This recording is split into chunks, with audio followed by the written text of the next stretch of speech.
So in this presentation you gave, you talked about the SA Lifeline circle models, and I loved those. I found them really helpful, and they really resonated with me.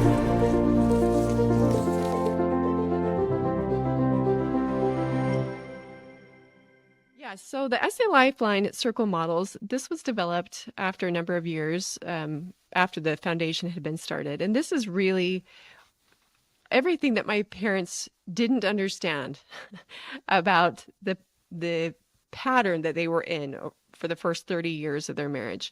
And so when we look first at, so we have two models that we like to focus on. When we look at the model of pornography use and sexual addiction, or we also call it self-absorbed chaos, we have at the center the self-absorbed individual. And someone who is dealing with an addiction it's all about them getting the next hit, about them taking care of their needs. And they become really incapable in many ways to make sure that the needs of those, like their family members or others, are cared for because they're so self-absorbed. So we know, though, that in that self-absorbed chaos, there is a lot of fallout for them spiritually, mentally, emotionally, physically. This addiction is impacting them on every significant level. And in the white, we see the symptoms of the behavior. And I think you had talked earlier about how do I know if somebody is really in recovery? We like to say at SA Lifeline, they're humble, honest, accountable, seeking to connect with God and others. That is the opposite of being in your self-absorbed chaos. But in the white, in this model, we see that the symptoms of active addiction often look like shame, fear, anger, certainly acting out, lying, being resentful, manipulative. And these are symptoms of a deeper issue, which is the addiction. And then on the outer ring, on the red, just outside of that, is the addiction cycle.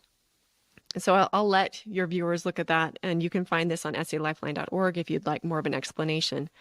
But I think it's helpful to compare and contrast the model of the addicted individual to the model of the spouse, which is the model of spouse betrayal and trauma. And we haven't talked too much about the spouse, but I had a front row seat to, even though I didn't quite understand at the time, how this affected my mom. And it rocked her to her core. Very fortunately, she was able to maintain her faith in God through this process. But many people experience not just rupture in their relationship with their spouse, but they experience a faith crisis. They experience secondary trauma in the office of a faith leader, a bishop, because they don't know how to handle this, and very often are blamed for their spouse's acting out behavior. If you were just more attentive, if you were just 20 pounds lighter, if you were more sexually available, he wouldn't do this. She wouldn't do this. And I want to clarify, that's a myth. That's a lie. These issues usually predated the relationship, and so the partner is not responsible for the acting out behavior. I'm not going to say that the dynamic in the relationship isn't feeding into some of the addictive patterns, but the partner is not responsible for anyone's pornography use or sexual behavior. Let me make that clear. But as we look at this model, we see at their center is not themselves, which is at the center of the addicted model. It's their addicted spouse.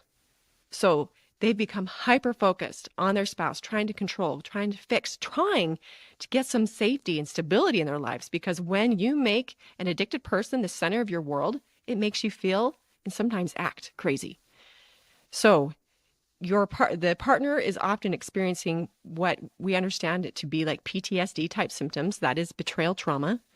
And that might look like intense anger, fear, grief, shame. Of course, they have a shattered sense of reality because the person that they have relied on is no longer safe. If they've just had a discovery or disclosure, they often struggle with feelings of self-worth.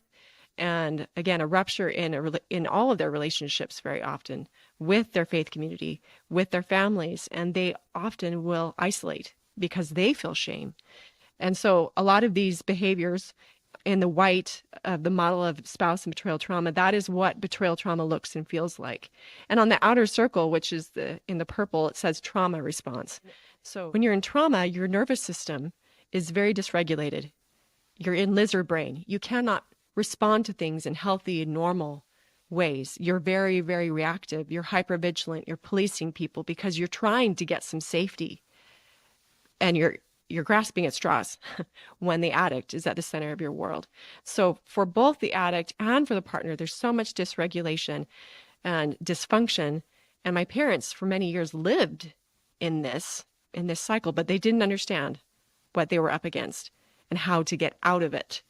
And that's when we bring in our model of a healing individual who's suffered from addiction and a healing betrayed partner, which in both models, we now see not the self or the addicted spouse, but God. That God becomes their primary source of safety and support. And they work out from there. That doesn't mean we don't get additional support like qualified therapy, like a 12-step community, but it has to start with God. We know that these issues, both betrayal trauma and sexual addiction, they're deeply spiritual in nature. And so the healing process must be spiritual. And having God at our center will give us something that we can sink our teeth into, that we can rely on. Because I know, and I think you know, Lauren, that God, with whatever is going on in our lives, the chaos that we see in the world, there's so many things we might try and plant our feet on that might shift, but God is unchanging. He loves us. He knows us. He knows what we need. That's where our recovery has to start on both sides. That was so good. So betrayal trauma is actually something that's fairly new to me. So can we talk? I know you did just give a little bit of an overview about what betrayal trauma feels like, but can you expand on it a little bit more about what you guys do to help people with betrayal trauma? Or Yeah. And I think it's good to emphasize this because, so I was in a meeting with probably 20 plus bishops and their counselors just a couple of weeks ago. And I asked, who of you have heard of the term betrayal trauma? And I think I had 3 raise their hand. So you're not alone, Lauren, in this being a new idea and concept. But this is something that we as Latter-day Saints need to familiarize ourselves with, because this is a challenge that many, many people, not just women in the church, but men who are partners of sex addicts are dealing with this condition. And so, not to backtrack, but I think it's helpful sometimes to have a working definition. This comes from Dr. Jill Manning. She's a Latter-day Saint. She's an expert in the field. And she just said, to define this, betrayal trauma occurs when someone we depend on for survival or are significantly attached to violates our trust in a critical way. So you think about how betrayal trauma can happen for children and for adults. But when you are so reliant on an individual for basically life-sustaining support, right? And that can be, again, the case for a child who is dependent on parents, or even a spouse who is dependent on their significant other, for financial support, for emotional support, even for spiritual support. Very often, our partner, our spouse, is our primary person on earth that we turn to for all of those things. And when we are betrayed, it rocks our world. It turns our world upside down. And for these partners, I've talked to partners who had recent disclosures or discoveries, and sometimes they can't tell up from down. They feel that their reality is so shattered that they look back on their life and they don't know what is truth anymore. So that is why they don't just deal with a rupture in their relationship with their spouse, but suddenly the world feels very, very unsafe. And that it will include in-laws. What did you know?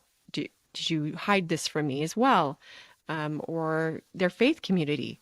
Like, we're not talking about this in my faith community. Or how will my husband and I now be responded to if we come out into the light and share our story? Will we be rejected? Or how is this going to impact us financially? Are you going to lose your job? There's so much at stake when we have these issues. And so for a partner, their first step often is safety seeking. They're looking for something, again, to sink their teeth into so that they can stop this feeling of what just happened to me. I don't know what is real anymore. And so you can even think about it in terms of like a war-torn soldier, right? Someone who's been in battle and they come home and they, even though they're no longer in danger, they have these memories and these triggering events. While real or unreal, it makes their nervous system go out of whack. And they really aren't able to respond to the world in healthy and normal ways. So I like to remind people that while this is not a betrayed partner's fault, it is their responsibility to do their own healing, because his healing is not necessarily going to be your healing. You have your own wound that you now need to heal from. And some people might say, that's so unfair.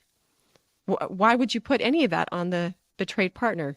But if you think about it in terms of if you were out driving and you were, following all the laws, but somebody broadsides you, you have multiple broken bones, etc., you need to choose healing for yourself.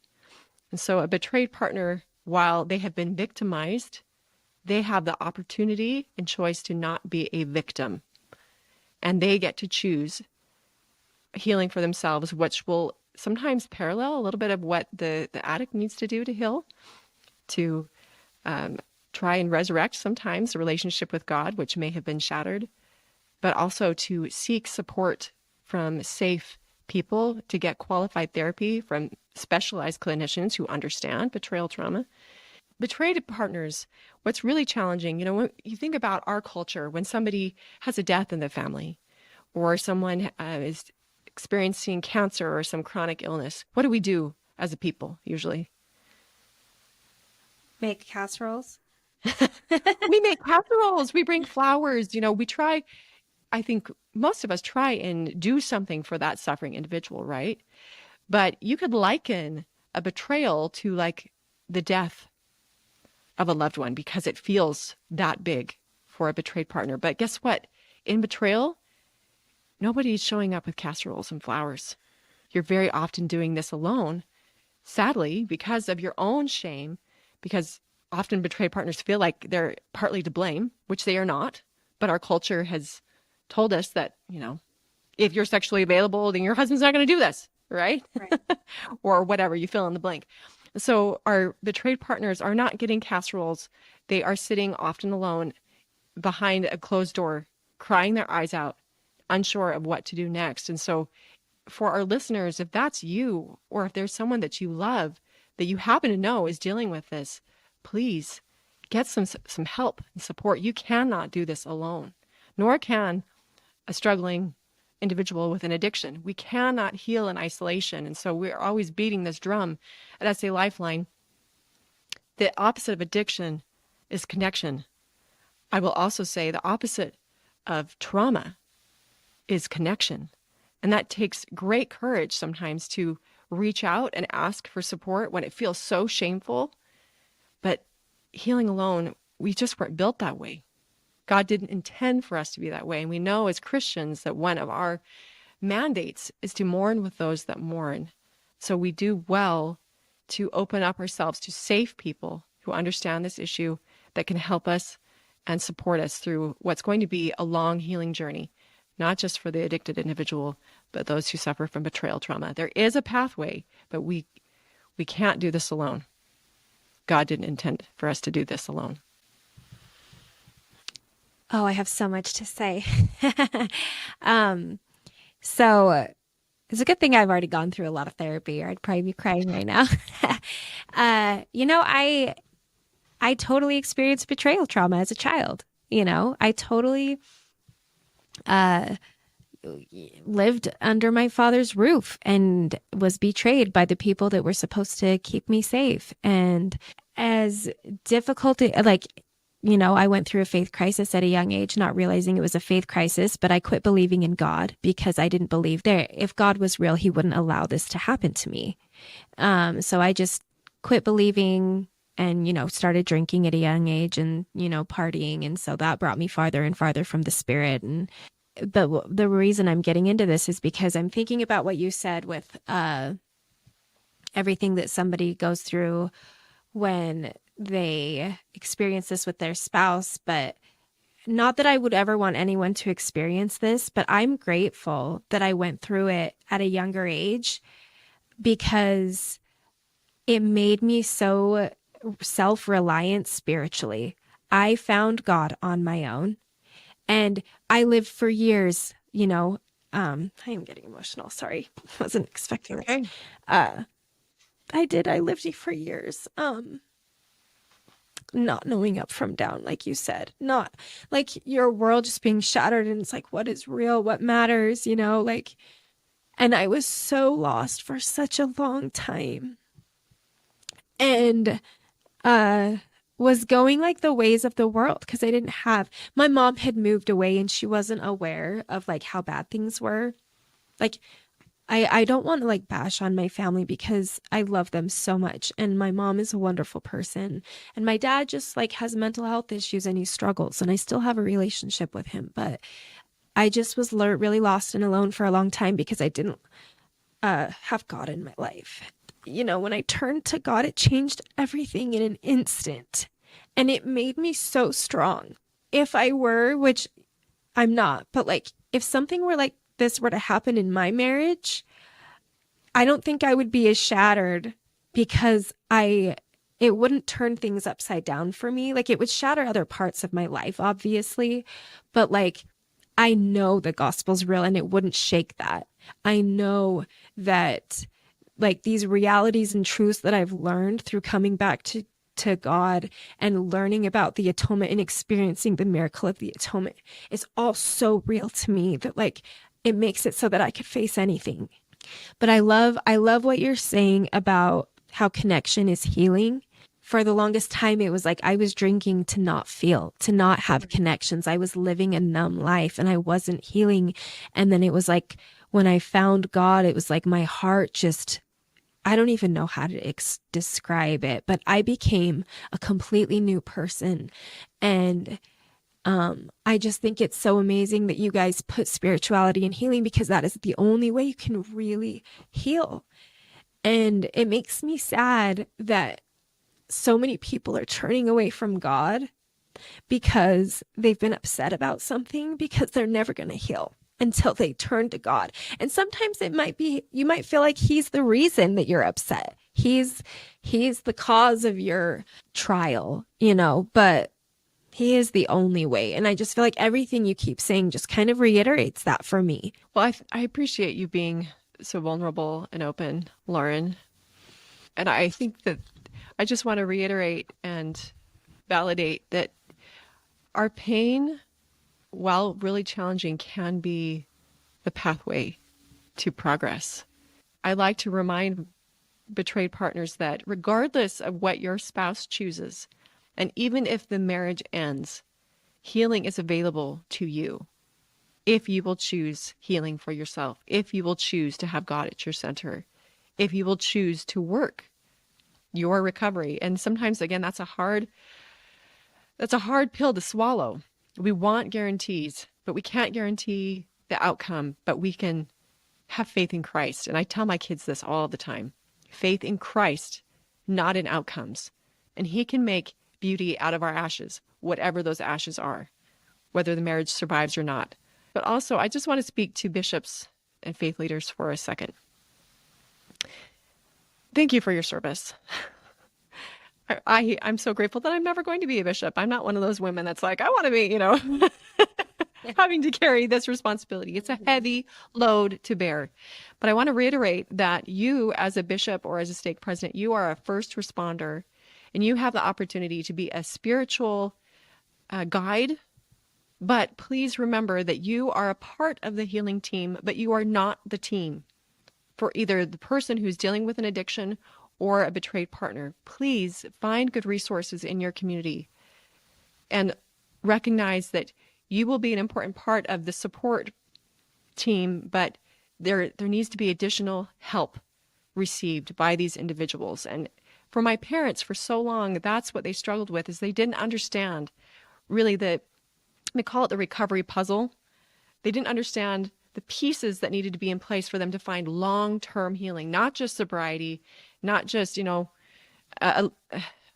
being able to live a parallel, somewhat peaceful life, but they couldn't heal their marriage because they didn't understand what they were dealing with.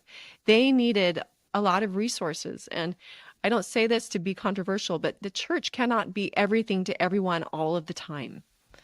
And so we have to get better at learning our role in the church as spiritual support individuals, and then handing them over to professionals and individuals who understand the reality and nature of these issues. But what I'm so grateful for is that I know that healing is possible with Christ at our center and utilizing these other resources. There is a path. There is a path to healing. You don't have to reinvent the wheel. It may not look exactly the same as another person's path, but I like to reiterate that there is a way forward. Let go of the outcome. There is healing for you, regardless of what your partner chooses, and healing for your family. But you have to trust Christ, and you have to move forward with faith, believing that it can be better. Because sometimes we feel like it's kind of like apples and oranges, right? Like, oh, the atonement of Jesus Christ works for this issue, but not for this issue. There's no coming back from a sex addiction or, betrayal trauma. There's no coming back from, you fill in the blank. Please believe Christ. Believe that your problem, your challenge, your weakness, your pain is not outside of the reach of the atonement of Jesus Christ. And I think that's another drum I like to beat, not on the SA Lifeline side, but as a Latter-day Saint, as a Christian. Too often we say, it works for them, but not me. I'm outside of the lines of Christ's love. So if that's you, or if that's you looking at somebody else's situation and thinking this is beyond God, remember the God that we believe in, the one that can bring people from the dead, that can part seas, that can do the miraculous. Thank you so much for being here. If you enjoyed this content, please like, subscribe, and share. The Be Faithful podcast is not endorsed or sponsored by The Church of Jesus Christ of Latter-day Saints. This is my personal attempt to share the light of Jesus Christ and to testify that He lives. So please stay tuned for more inspiring conversations. And until next time, keep the faith.